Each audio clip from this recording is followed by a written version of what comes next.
virtual hecho en el computador termonuclear 4K, HD, no, ¿ah? Hola, Verónica.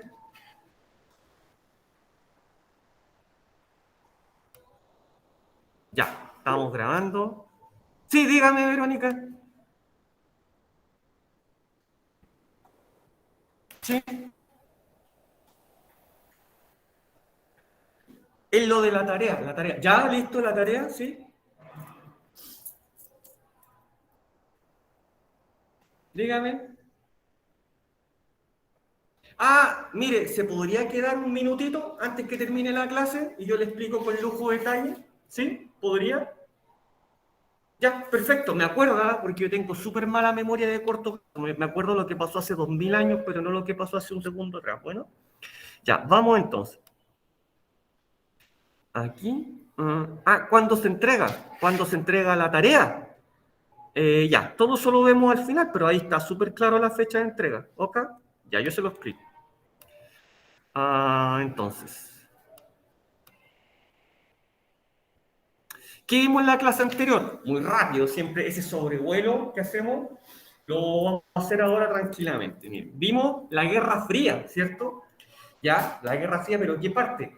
Cómo inevitablemente esta Guerra Fría llegó, ¿cierto?, a las costas de Latinoamérica. ¿Ah? Y, por supuesto, fuimos muy atrás con la doctrina Monroe, ¿cierto? Les recuerdo América para los americanos, donde Estados Unidos reconoce rápidamente nuestra independencia, los países, ¿cierto?, que antes eran colonia española, los reconoce rápidamente, pero con el propósito de crear un área de influencia económica, política, social.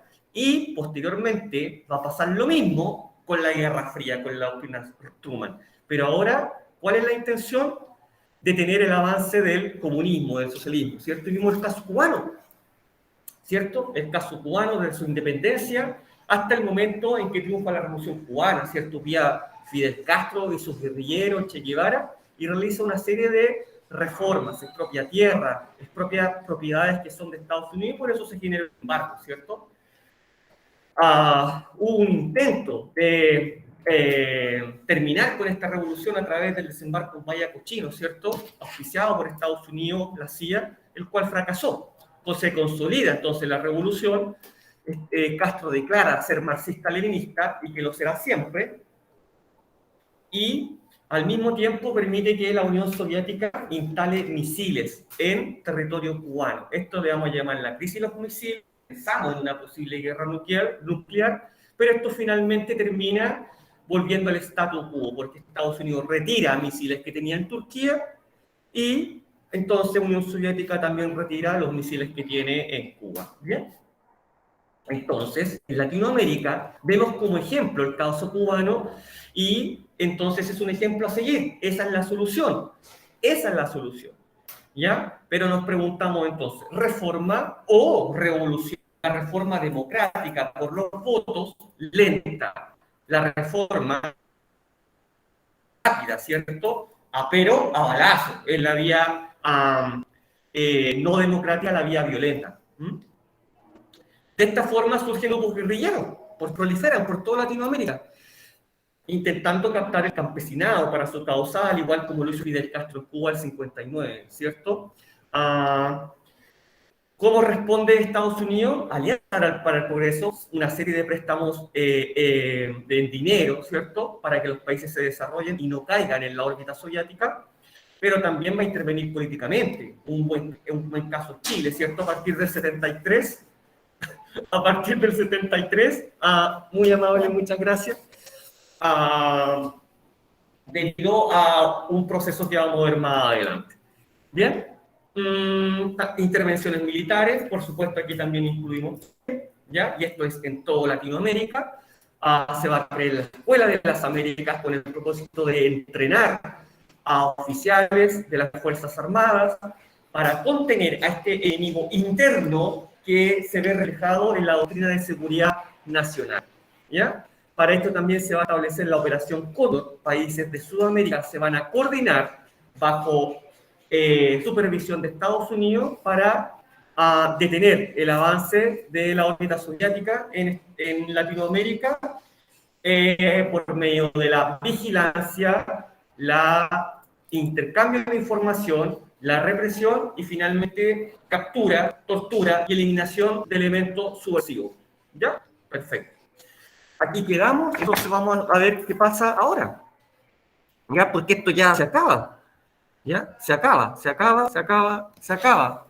Dejamos ahí pendiente Latinoamérica, porque después con Latinoamérica nos vamos al caso chileno a partir de la política de los 3 tercios.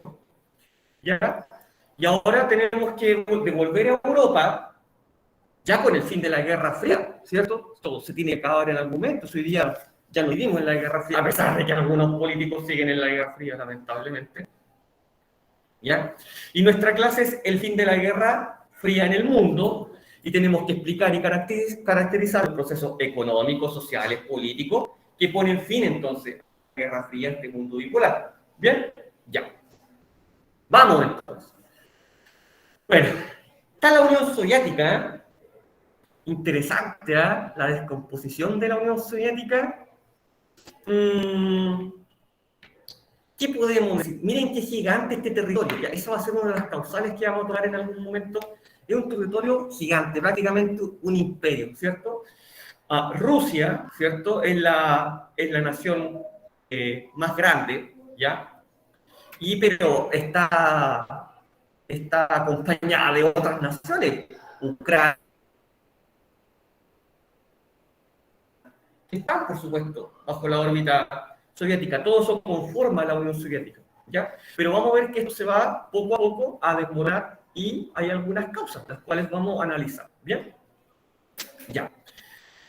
Vámonos a la década de los 80. Quizás el rostro o el nombre de ese caballero les suena. Es Mikhail Gorbachev, ¿ya? Él es el jefe de Estado, el presidente de la Unión Soviética. Desde 1985 hasta 1900. Caballero toma el poder, toma el gobierno y se da cuenta que la Unión Soviética está en crisis.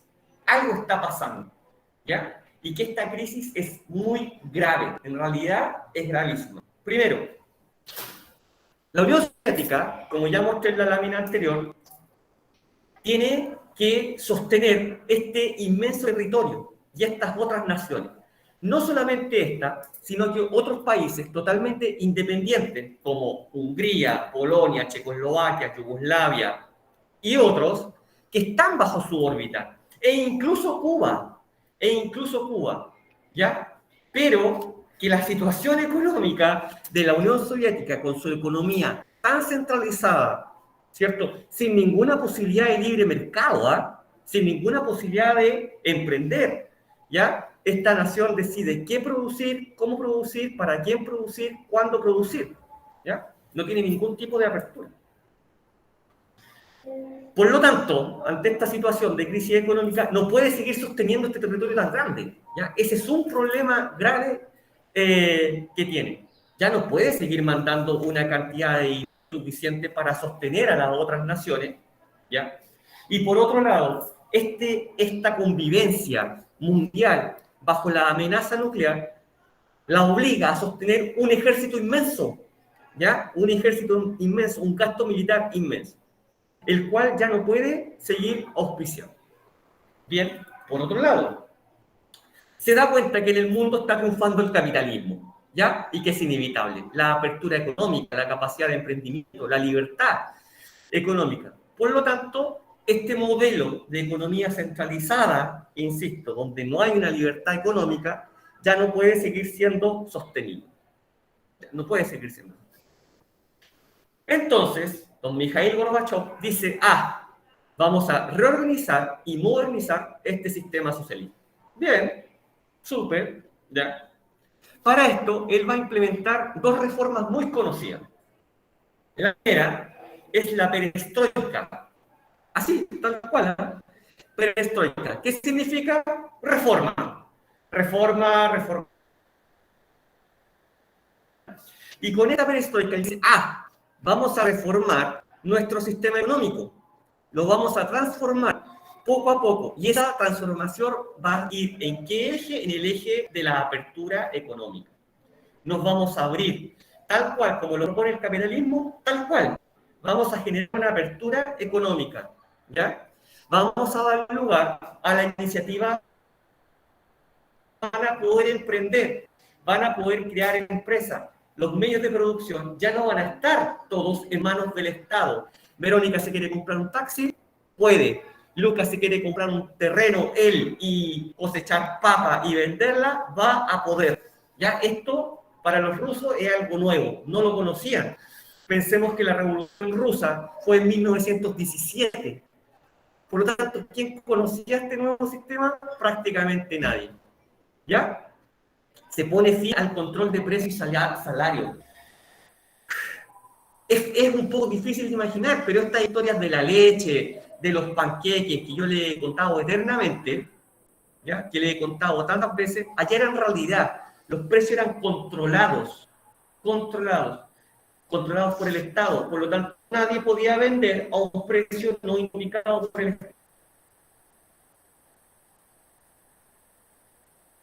Estado. Los salarios, al igual que hoy en Cuba, también eran controlados.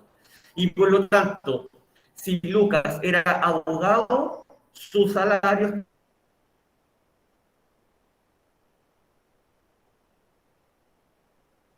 una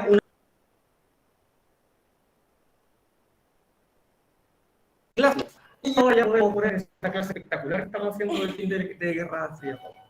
Y la otra reforma es la Glasnost. Tal cual, Glasnost. Lo de arriba, perestroika, económico. Y lo de abajo, Glasnost, es político.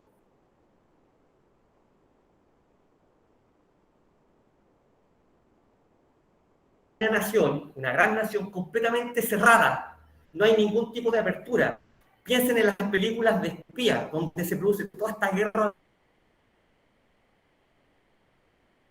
No ser ningún tipo de información a lo. Es un sistema completamente cerrado. Por otro lado, no hay libertades fundamentales ni individuales como la de acá. En la Unión Soviética, olvídese de salir a protestar, olvídese de hablar contra el régimen. Lo pillan hablando contra el régimen, ya al Gulag, ¿cierto? Al Gulag, a un campo de concentración, de trabajo en Siberia, de donde probablemente volvería, ¿ya? Cualquier tipo de disidencia política inmediatamente era apagado, ¿ya? Inmediatamente a la cárcel. Pensemos que durante el periodo del estalinismo se reconocen hoy en día entre 10 y 20 millones de muertos. Esto es gravísimo. Por lo tanto, Gorbachev dice con la Glasnost, se acabó. Vamos a liberalizar el sistema político. Vamos a liberar a los presos políticos. Vamos a ampliar las libertades civiles. Libertades civiles, ¿cuáles? De tránsito, de reunión, de manifestación, de prensa, de expresión, de culto. Libertad. ¿Ya? Libertad. Eso es la Glasnost. ¿Ya? Por lo tanto, esto es una apertura espectacular para la época. Yo esto lo viví. Era chico, pero lo viví y lo recuerdo. Todo el mundo hablaba de esto. Pero ¿qué pasa?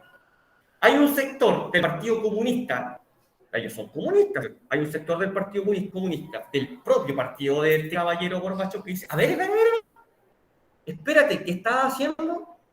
No, estoy haciendo unas transformaciones. No, nosotros no queremos.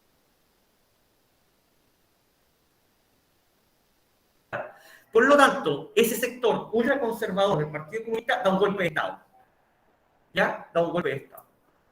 Y este golpe de Estado es con tanques, ¿ah? Es con tanques, con cañones, con muertos, con heridos, y fracasa. En muy poco tiempo es aplastado y fracasa. ¿Ya? Por lo tanto, se mantienen las reformas de Gorbachev. Bien, ¿ya? Bien. Pero todo esto da señales. Primero, Estados Unidos, a ver, encendamos radares. ¿Qué está pasando en la Unión Soviética? Se está generando una apertura política, económica, intento de golpe de Estado, la Unión Soviética va a caer. Estoy a punto de triunfar. Eso es lo que está viendo Estados Unidos. Por otro lado, todas estas repúblicas que están alrededor de la Unión Soviética dicen, a ver, ¿qué está pasando?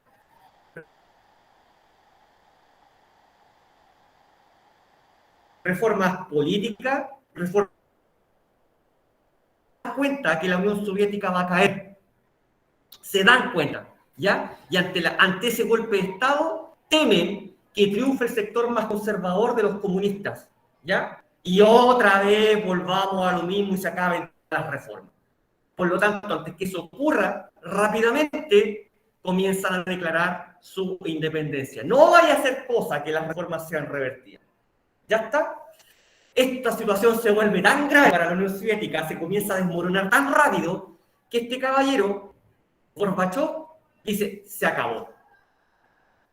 La noche del 25 de diciembre de 1991, le ponen un micrófono, un escritorio, la bandera soviética detrás, da un discurso y dice, se acabó la Unión Soviética. Un soldado sube a la torre en el Palacio de Gobierno, en el Kremlin, arría la bandera de la Unión Soviética e iza la bandera rusa, blanca, roja, azul. Y de esa forma se acaba la Unión Soviética, en una ceremonia de 5 minutos. ¿Ya? Ya está. Miren las imágenes, ya ahí mandaron a alguien, vayan a sacarte ahí en el aeropuerto las letras URSS, Unión de Repúblicas Socialistas Soviéticas, porque se acabó. Y ahí las están sacando, ¿ya? Por otro lado, así lo anunciaba la prensa, ¿cierto? El fin de la Unión Soviética. Y esa otra imagen de las banderitas es una caricatura, ¿cierto? Es la interpretación de Lenin a Gorbachov. Ese caballero que está ahí es Lenin, líder de la Revolución Rusa de 1917. Claro, la bandera estaba completa. Pero a medida que pasan los años, la bandera se comienza a desgastar, a desgastar, a desgastar, a desgastar. Ese caballero es Gorbachov, el de la manchita. Y ahí la bandera de la Unión Soviética ya no queda nada. Se acabó, ¿cierto? Es la caricatura. Ya. Vámonos a un evento anterior, pero que es muy importante para poder explicar todo esto. Cayó la Unión Soviética en 91, ¿cierto? Ya, retrocedamos un poco. Rewind, rebobinemos en la cinta. Vamos. Yo les decía hace unas clases ahora que en 1947 ya definitivamente se divide Alemania, ¿cierto? Ya, finaliza la Segunda Guerra Mundial, se divide Alemania, y a partir del 47 ya se divide en dos zonas. Y luego se crean dos Alemanias que quedan completamente divididas. Una, la del este bajo la órbita soviética, la del oeste bajo la órbita capitalista norteamericana. Luego, en 1961, para evitar que la gente de Alemania del Este, la Alemania soviética, comunista, socialista, huyera hacia la Alemania del Oeste, capitalista, se levanta un muro, se comienza a levantar un muro. Esto parte con una alambrada. Y luego se construye un muro en 1961 para evitar la huida. ¿Ya? Bueno, yo creo que ustedes saben que quien intentaba traspasar el muro inmediatamente era asesinado, ¿cierto? Se le disparaba inmediatamente, ¿ya? Inmediatamente, ¿ya? Sin juicio, de manera sumaria, inmediatamente era asesinado, ¿ya? Muchos muertos hubo ahí. Pero en 1989, ya, momento ya de crisis para la Unión Soviética, cae el muro. Oiga, profe, ¿qué ocurre un terremoto? No, no ocurre un terremoto. Ahora aquí vamos a explicar. ¿Ya? Primero, todas estas reformas introducidas por Gorbachov, lo que dije antes, perestroika, glasnost, ¿ya? Comienzan a marcar la decadencia económica de la República Alemana del Este, la que estaba bajo la Unión Soviética. ¿Y por qué? Por lo que indiqué anteriormente, la Unión Soviética ya no puede mandar el dinero que mandaba antes, la ayuda que mandaba antes, a sus repúblicas satélites, entre estas, Alemania del Este. Por otro lado, las personas ya sabían cómo vulnerar la frontera por otros países, Hungría y Austria. Pero el hecho más importante es este. A un funcionario del gobierno le dicen, mira, vamos a flexibilizar en alguna medida la salida de las personas por el puesto fronterizo para que puedan pasar. Pero muy poco lo vamos a flexibilizar de alguna manera. Este funcionario dice, ya, bien, y le pasan un papelito. Le pasan un papelito y le dicen, mira, ahí están algunas notas, llama a una rueda de prensa y tú se lo explicas a los periodistas. Bueno. Este funcionario de gobierno llama a la rueda de prensa, esto está en YouTube, lo pueden ver, llama a la rueda de prensa y explica. Y uno de los periodistas, este hecho es crucial, es el punto de inflexión, es el no retorno. Uno de los periodistas le pregunta, oiga, ¿y desde cuándo la gente va a poder cruzar la frontera? Uy, este caballero coloca cara de no tengo idea y para salir del paso dice, ¿qué dice? Desde ahora. Y los periodistas le dicen, ¿desde ahora? Sí, desde ahora. Los periodistas no siguen conversando con él, salen disparados a comunicar la noticia, ¿ya? A su agencia. E inmediatamente en todo el mundo se sabe que desde ahora se va a poder cruzar el muro de Berlín, ¿ya? pero esto era por la mala información que había entregado este personaje. Miles de personas, cuando escuchan la noticia, van a los puestos fronterizos del muro. Los guardias, que eran 2 apenas en el puesto fronterizo, no saben qué hacer. ¿Qué hacemos? ¿Disparamos? Vamos a matar unos cuantos, pero después esta gente nos va a pasar por arriba. Piden instrucción a sus jefes y sus jefes no tienen idea. Y ante la presión de miles de personas, abre la frontera, la gente cruza. Listo. Ahí está. Y de esa forma cae el muro de Berlín. Al otro lado, la gente de Alemania del oeste no lo puede creer. Por primera vez ve a sus familiares más de 20 años, casi 30. Se reúnen las familias, se reúnen los amigos. Ya ese encuentro ustedes lo pueden ver en YouTube. De esa manera cae el muro de Berlín en noviembre del 89. ¿Cuáles son las consecuencias? Por supuesto, se echa abajo el muro, ¿cierto? A martillazo. Las tropas soviéticas son retiradas de Alemania, se reunifican ambas Alemanias en una sola hasta el día de hoy. Llega, por supuesto, el capitalismo con la privatización de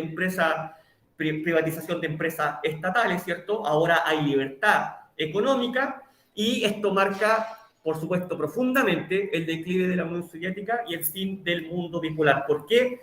Porque lo que más representaba ese mundo bipolar dividido en 2 era el muro de Berlín, que ahora ha caído en noviembre del 89. Ahí lo tenemos. ¿Ya? A martillazo, a combo, botando el muro de Berlín. Por otro lado, la gente celebrando ese día en la puerta de Brandenburgo. ¿Ya? Hoy día ustedes van a Alemania y se pueden comprar un pedazo de muro y llevárselo como souvenir. ¿Ya? Y hay pedazos de muro que están como museo también. ¿Ya? Muro de Berlín, noviembre del 89, la caída. ¿Ya? Ya. Todo esto está pasando, ¿ah? Todo esto está pasando y poco, pero muy poco tiempo después de que cae el muro de Berlín, bueno, se dan cuenta que ya es inevitable, que esto ya, pero va en picada, ¿cierto? En caída libre. Bueno, el presidente de Estados Unidos, George Bush, y el presidente de la Unión Soviética, dicen, oye, juntémonos a conversar, así como que tomamos una cosita, un cafecito, una galleta, juntémonos, reunámonos, conversemos.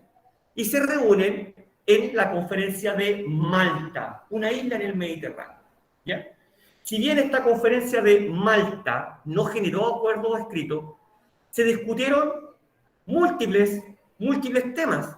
¿Ya? Era una discusión que tenían que dar después de la caída de Berlín. Bueno, ¿y ahora qué va a pasar?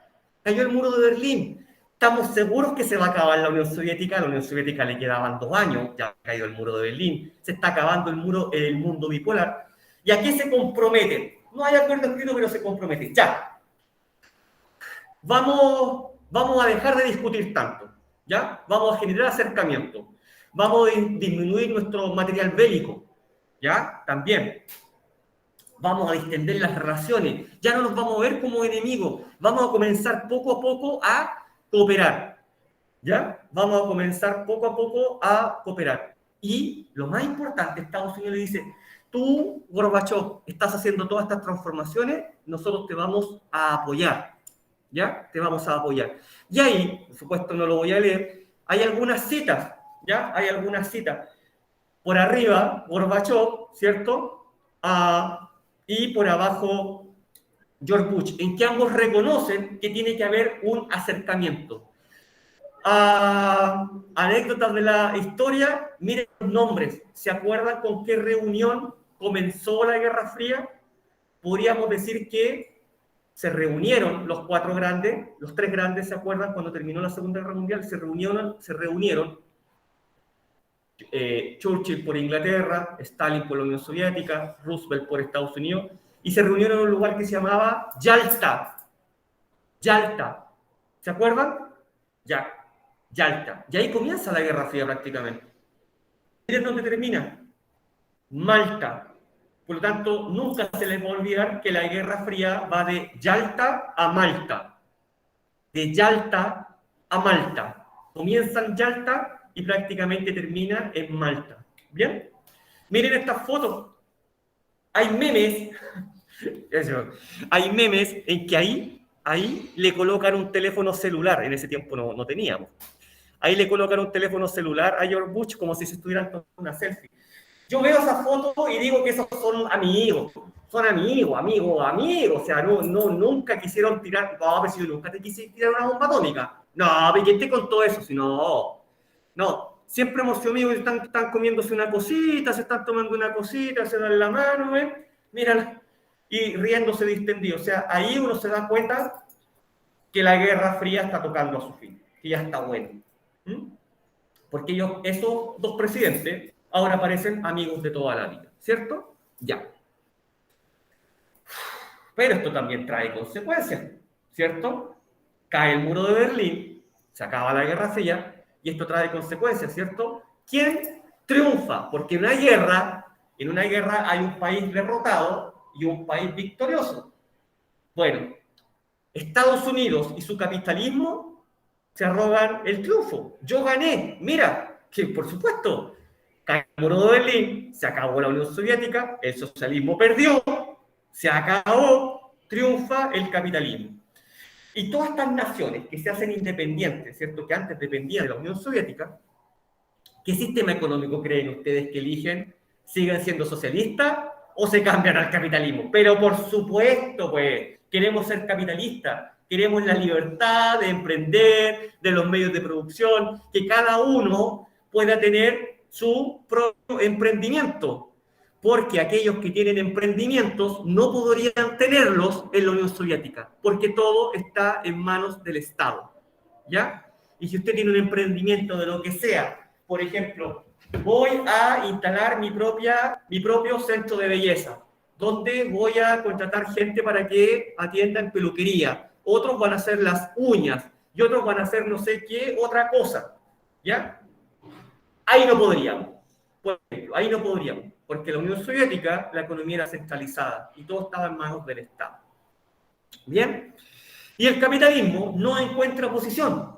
Se expande, se expande, se expande, se expande, sin ninguna oposición se vuelve hegemónico. Esa caricatura lo retrata muy bien, ¿cierto? Esta gente dice, ¡eh! Cayó el muro de Berlín, botémoslo a martillazo, a combo, patá, voladora, ¿cierto? Y echan abajo el muro de Berlín. Y cuando el muro de Berlín cae, ¿qué se encuentra al otro lado? La bandera de Estados Unidos, ¿cierto? El simbolismo de que Estados Unidos, con su capitalismo, lo está esperando al otro lado para introducir ese sistema económico, ¿cierto? Privatizando empresas y generando al mismo tiempo emprendimiento, con una mucho menor participación ¿de quién? Del Estado. Ustedes saben que el Estado en ese sistema económico solamente vigila a través de la legislación y cobra el impuesto. Más que eso, no controla. ¿Bien? Me parece que esa imagen la habíamos visto alguna vez. ¿Qué les parece? ¿Se acuerdan un poco? Quizá en historia la vimos. El día que abrió el primer McDonald's en ahora Rusia, ya no Unión Soviética, ¿cierto? Debido a la apertura económica, ¿cierto? A la apertura económica perestroika, llega McDonald's, llega el capitalismo, y todos querían saber que era un cuarto de libra con papas fritas y Coca-Cola, porque nunca lo habían probado, no sabían lo que era, si no había llegado, no había McDonald's, no había nada de eso, eso era el capitalismo, no, atrás, cruz. Miren, ese día más de 30.000 personas fueron atendidas en ese McDonald's. Icónico, McDonald's, y todavía conserva ahí abajo, en su símbolo, la bandera de la Unión Soviética, miren, interesante. Y está toda la gente esperando, quiero mi cuarto de libra ahora. Están todos ahí esperando. Rico. Ya. Junto con el capitalismo, por supuesto, llegan todas estas políticas liberales. Y aquí, de rebote, miren lo que está pasando allá en Europa, allá, lejos. Ahora, lo que está pasando ahí en Asia. Oye, ¿cómo esto rebota en Chile? ¿Por qué esto que pasa en Europa, la caída de la Unión Soviética, el ascenso del capitalismo, del liberalismo, cómo esto rebota en Chile? Miren a dónde llegan las consecuencias. El aleteo de una mariposa al otro lado del mundo puede cambiar lo que está pasando acá en nuestro país. Miren. Esto ya lo he contado otras veces, me parece que ustedes ya lo deberían saber y tener claro. En la década del 70, ¿ya? Hay una guerra en Asia, la guerra de Yom Kippur, donde Israel se enfrenta a una serie de países árabes, ¿ya? estos países árabes pierden por goleada. ¿Ya? Israel les gana la guerra por mucho, les pasa por encima. Y estos países árabes dicen, nosotros tenemos el control del petróleo. Todos perdimos la guerra, sí. Todos los países que hayan ayudado a Israel no van a contar con nuestro petróleo. O no les vamos a vender, o les vamos a vender muy poco. Les vamos a disminuir su costo. ¿Ya? Eso es que vemos ahí ese árabe apuntando con la pistola del petróleo, ¿cierto? Con la que se le echa petróleo a un vehículo. Está apuntando a los principales líderes mundiales, ¿cierto? A las principales potencias.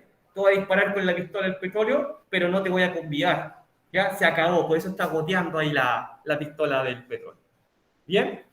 ¿Qué significa esto? Que en Estados Unidos hay una crisis, otra crisis, no tan grave como la del 29, pero otra crisis. ¿Ya? ¿Por qué?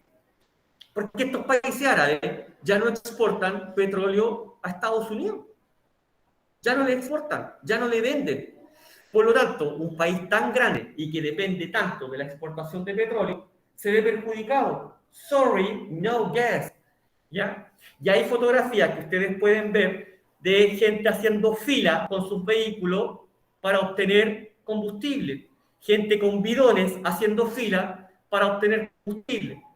Ya, pero profe, ¿esto por qué es un problema tan grave, no tener combustible? Bueno, si un país se va quedando sin combustible, por supuesto que se va a generar inflación.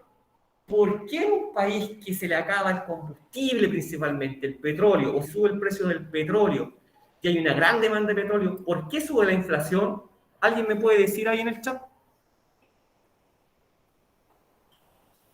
¿Paula? ¿Se le ocurre? Ya. ¿Qué tiene que ver? No hay petróleo, o me venden el petróleo mucho más caro. ¿Por qué hay inflación? ¿Por qué todo sube? Si es petróleo, pero ¿por qué suben estas otras cosas? ¿Alguien se acuerda? Cuarto medio filopoli. No, yo se lo explico. Paula, ¿alguna vez ha visto dos lechugas ir de la mano a la feria? Yo estoy seguro que no. Yo tampoco. ¿Alguien ahí en el chat ha visto una lechuga con un tomate abrazado irse solo a la feria? ¿O las cosas irse así caminando al súper? No. ¿En qué se van? En camión. ¿Con qué funciona el camión? Con petróleo. Ya, otra. Copiapó, sí, puede ser, a pesar de que es una ciudad muy chica, pero imagínense donde yo vivo, donde todo el mundo se traslada en micro, en colectivo, en taxi, en auto, y resulta que no hay petróleo. Ahora, ¿cuánto va a costar el valor del pasaje en micro? Ya no va a costar 500 pesos. Quizá ahora cueste 2.000. Por lo tanto, todo, absolutamente todo, se va a encarecer. Y esto va a golpear, ahora se comprende, ¿cierto? Y esto va a golpear fuertemente, fuertemente a Estados Unidos. Como cuando comenzó el COVID o no, ¿Ya? antes del COVID, cuando estuvo el estallido social y los camiones se fueron a huelga. Sí, sí, por supuesto, claro, ahí está, excelente ejemplo, brillante, ahí está. Y por supuesto todo se va a encarecer.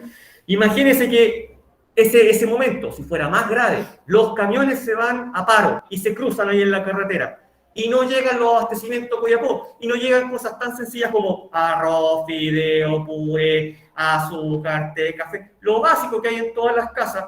Por supuesto, doña Juanita del negocio de la esquina no sabe que no le van a llegar los productos. Ahora, ¿a cuánto les va a vender el kilo de arroz? Porque vamos a seguir comiendo arroz. Ya no se lo va a vender a 1.000, a 2.000 y a 3.000. Vamos a hacer 1.000 veces o 2.000 veces más poco. Brillante el ejemplo. ¿Ya? ¿Cómo esto? Ya sabemos cómo le afectó a Estados Unidos. ¿Cómo rebota? Mire cómo rebota todo esto, ¿ah? Contexto de Guerra Fría. ¿Cómo rebota aquí en Latinoamérica prácticamente? Veamos Chile. ¿De quién depende principalmente la economía chilena? Bueno, de todo el mundo, ¿cierto? Que nos compren cobre, que nos compren litio, que nos compren lo demás allá, lo demás acá, el trigo, la fruta, ¿cierto? Pero en ese momento dependía económicamente, por supuesto, de Estados Unidos. Por supuesto, de Estados Unidos. ¿Ya? Y si Estados Unidos tiene su propia crisis que no puede resolver, ¿Le prestará dinero a países latinoamericanos? ¿Otorgará créditos a Chile? No. Ya no. Ya no va a otorgar los mismos créditos a Chile. Y ahí tenemos un problema, ¿ya? Por lo tanto, miren, justo el año, ¿les suena ese año? ¿Les suena ese año? Ascenso y liberalismo, 73, justo, guerra en Yom Kippur. ¿A quién no le suena ese año, cierto? Bueno, entonces ahí está, ¿cierto? Miren, esto podría pasar por mapa conceptual, ¿eh? Podría pasar por mapa conceptual, lo arreglan un poquito, ya está. Por lo tanto, crisis del guerra del Yom Kippur, ya expliqué, viene la crisis del petróleo, ¡pah! Le pega a Estados Unidos, ¿cierto? Le pega a Estados Unidos, y de Estados Unidos, ¡pah! Le pega el rebote, vámonos a Latinoamérica, básicamente a Chile. ¿Qué había en Chile? ¿Qué había en Chile? Estaba el gobierno del presidente Allende, ¿cierto? 73, miren, si la historia va toda encadenada, ¿cierto? Estaba el gobierno del presidente Allende, una crisis total aquí en Chile, una crisis que ya no daba más, ¿cierto? Insostenible ese estado de bienestar que venía de los gobiernos radicales, insostenible, ¿cierto? ¿Se acuerdan? Vámonos a los gobiernos radicales, la señora sacando agüita con el jarrón, ¿cierto? Del San Juan de la Guada, ya. Pero aquí ya se vuelve insostenible. ¿Cómo seguimos sosteniendo este estado de bienestar?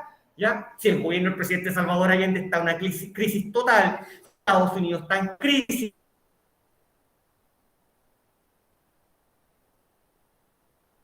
no le presta dinero a nadie, hay que seguir sosteniendo el estado de bienestar, ¿cierto? A través de todos los sectores de la sociedad, educación, salud, vivienda, trabajo, ¿cierto? Donde el Estado se convierte en empresario, da empleo, ¿ya? Y llega donde no puede llegar el privado. Eso lo hemos dicho ya muchas veces. Ya no se puede sostener, ya es imposible. ¿Cómo entonces aplicamos una solución? Hay que cambiar el modelo, pero ¿cuál es la solución? ¿Cuál es la solución? ¡Oh! ¿Qué había? ¿Qué había principalmente en Chile, en Estados Unidos, ¿cierto? ¿Qué había antes de 1929? Antes de que cayera Wall Street, porque sabemos que después de Wall Street del 29, surge el keynesianismo, ¿cierto? Lo que yo acabo de explicar, el estado de bienestar donde el Estado es el protagonista. Pero ¿qué había antes de eso? Porque del 29 en adelante la solución fue estado de bienestar, keynesianismo. ¿Qué había antes? Liberalismo. Liberalismo, políticas liberales, liberalismo clásico, ¿cierto? Libertad de emprendimiento, capitalismo puro, ¿cierto? El Estado gastaba tenía un mínimo de gasto fiscal y las personas se hacían cargo de sus necesidades. Volvamos a eso, ya. Volvamos a eso. Por lo tanto, como solución, apliquemos políticas liberales. Pierde protagonismo el Estado, gana protagonismo ahora el mercado. ¿Cómo se traduce esto? Liberalizando, ¿cierto?, la producción y el intercambio comercial. Comercie lo que quiere, produzca lo que quiera, emprenda lo que quiera, ¿cierto? Usted, a su propio riesgo, instálese con su empresa. Por lo tanto, disminuye la intervención estatal. Ya el Estado no va a llegar allá donde no podía llegar el privado, porque ahora la economía va a quedar en manos de privados, ¿cierto? Ya no del Estado. Por otro lado, se desregula el mercado del trabajo, ¿cierto? Produciendo en alguna medida precariedad del empleo, o sea, un sueldo muy bajo porque ya no está regulado y la empresa va a pagar el sueldo que quiera. Paula contrata a su gente y ella propone el sueldo. Hay un sueldo mínimo y para arriba. Y si yo voy a pagar el mínimo, pago el mínimo porque el Estado no le puede decir nada, no le va a regular sus precios. ¿Ya? Y lo más importante, o uno de los más importantes, se reduce el gasto público, ¿cierto? Se reduce el gasto en salud, en educación, en trabajo, en vivienda. Y en otros más, ¿cierto? En todo el ámbito público de las necesidades básicas. Es decir, esto que está acá, esto que está aquí, pasa para acá, fin del estado de bienestar. Se acabó. Miren el año. Si todo calza, guerra al Yom Kippur, 11 de septiembre, golpe de Estado en Chile, quiebre la democracia, comienza la dictadura del general Pinochet, se acaba el estado de bienestar y comienza el estado subsidiario. Subsidio. Yo quiero ir a atenderme con el doctor. pague un copago, el Estado le paga el resto, el bono, ¿cierto? El 7% FONASA. Quiero una casa, postula el subsidio, gáneselo, el Estado le entrega una cantidad de unidades de fomento y usted queda pagando un subsidio. Ya está. Quiero ir a un colegio particular subvencionado, usted pague el copago y el Estado le va a pagar el resto, ¿cierto? Eso es, Estado subsidiario, lo que aún tenemos hoy en día. ¿Bien? Ya está.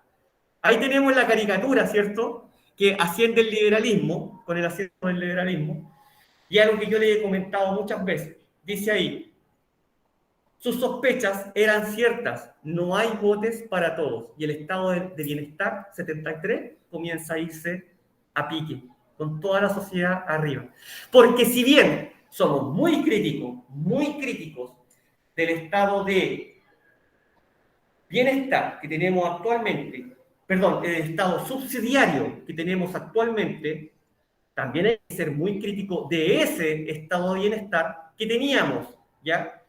Porque yo lo publicité durante cuántas clases durante los gobiernos radicales. Oye, pero si esto es espectacular, mira con Pedro Aguirre Cerda, mira el modelo ISI, Gobernar es Educar, ENAP, ENAMI, Yansa, Somela, otra empresa, la empresa de energía, ¿cierto? Espectacular. ENAP. ¿Mm? Pero en la práctica nos dimos cuenta que ese estado de bienestar, ya al cual le hice tanta publicidad, finalmente no llegaba a todos los sectores. No llegaba a todos los sectores y en la década del 50 teníamos un 50% de población que no sabía leer ni escribir. Teníamos pobreza, pero también teníamos miseria. ¿Ya? Teníamos miseria.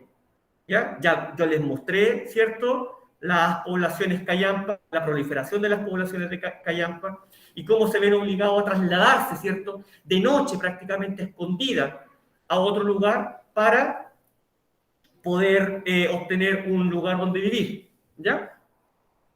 Y eso es lo que tenemos hoy. Se acaba el estado de bienestar, bienvenido estado subsidiario, carreteras privatizadas, clínica alemana, Universidad Adolfo Ibáñez y ese colegio que me encanta mostrar, Saint Margaret, en Viña del Mar. No es la Universidad de Harry Potter, ¿ya? Sí, un colegio. Saint Margaret, en Viña del Mar. Hasta el tío de la puerta habla inglés. ¿Ya? Es espectacular, espectacular. Lo pueden buscar en internet, colegio Saint Margaret College, algo por ahí.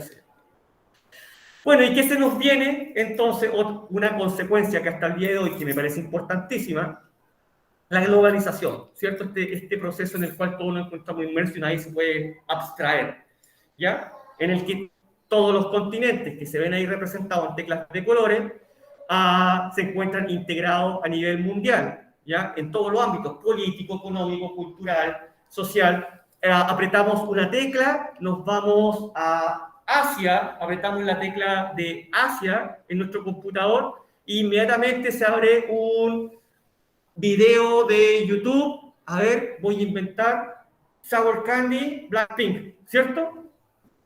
¿Sí o no?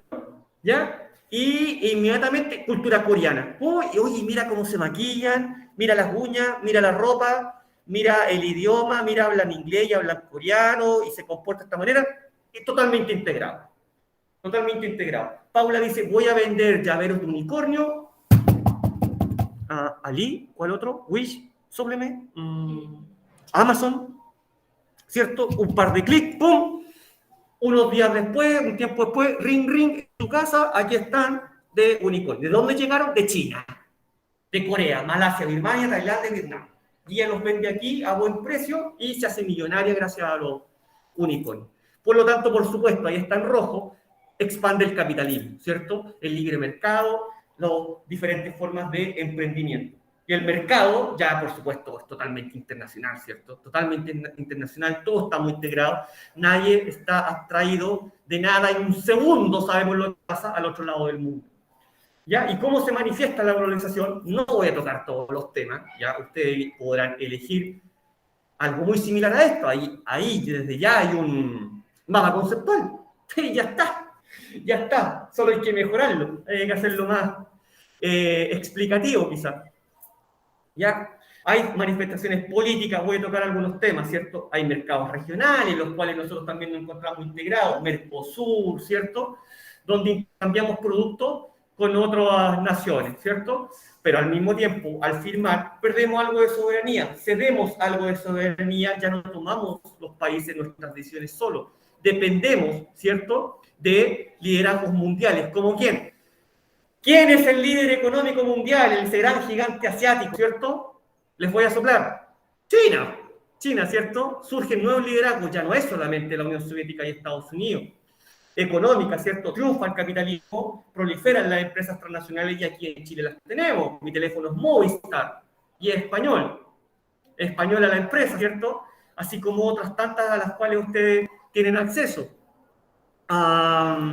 Y también tenemos grandes cambios culturales, ¿cierto? Hace unos años atrás, ahora que estoy viendo el pantalón de Paula, hace unos años atrás, pocos años atrás, Kendall Jenner, una modelo norteamericana, llegó a un programa con el pantalón. ¿Qué creen que pasó? ¿Qué creen que pasó desde el otro día cuando todas las adolescentes vieron que Kendall Jenner, modelo internacional, lo mismo?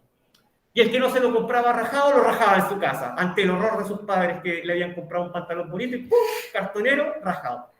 Por lo tanto, nuevos desafíos para la educación, nuevos desafíos culturales, y esto lo nombro porque al mismo tiempo que nos vemos todos iguales, también al mismo tiempo hay una gran diversidad cultural. Lo podemos ver al salir a la calle aquí en Copiapó, ¿cierto? Con la población migrante que ha proliferado y nos hemos retroalimentado culturalmente.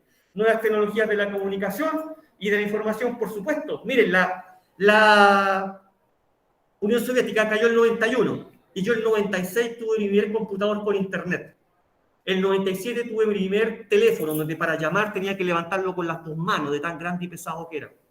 ¿Ya? Al mismo tiempo, esto ha generado desventajas, ¿cierto? Porque el Estado participa menos en todo tipo de control, ¿cierto? Ahora Paula puede vender al precio que quiera, a pagar el sueldo que ella quiera, y el Estado no puede intervenir, ¿ya? También el comercio local. Paula se instala con una tienda similar al mall chino y se instala cerca de un mall chino. ¿Cómo creen que le va a ir? Pésimo, pésimo, no va a poder competir. Por lo tanto, no pueden proliferar los mercados locales. Por otro lado, los capitales se han concentrado en empresas y grupos multinacionales, grandes, gigantescas empresas. Tenemos aquí Unifruti, ¿ya?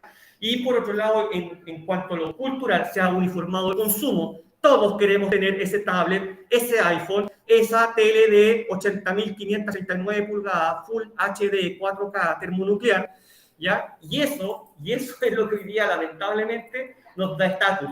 No nos interesa el estatus cultural, nos interesa solamente un estatus social a través del consumo. ¿Bien? Miren, todas las marcas, ¿cierto? Las conocemos. A ver, IKEA, Corona, Google, Scotiabank, Netflix, Nintendo y Toyota, Xiaomi, Sony. Las conocemos, ahí están, a un clic de distancia. Mastercard, McDonald's y Pinterest, Subway y Visa y cuántas más, ¿cierto? Ya está. Esa actividad, por supuesto, no se hace, solo reflexión, nada más.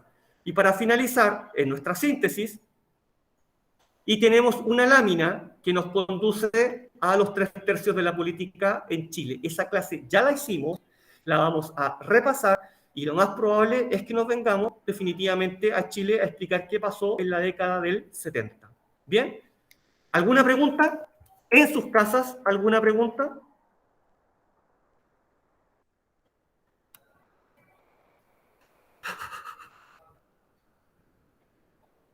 ¿Preguntitas? ¿Preguntitas? ¿Preguntitas? ¿No? Ya. Ok. Paula, ¿alguna pregunta?